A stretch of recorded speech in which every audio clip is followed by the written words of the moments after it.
Hey guys, it's Phil here from Dupli, your partners in print.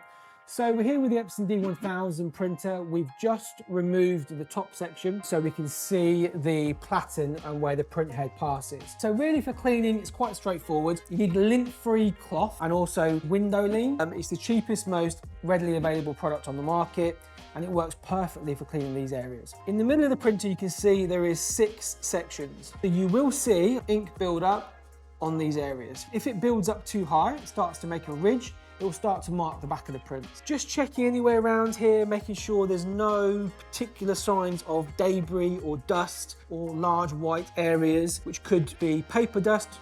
While you're in this section, be very, very careful not to touch this area here, because that can damage very easily. There is some rollers that will appear down here. They can, over time, and get some build off of ink on their rollers. So just give them a wipe down and make sure that that's all nice and clean. Don't touch the end cap there, that's the capping station, that's where the print head sits in there.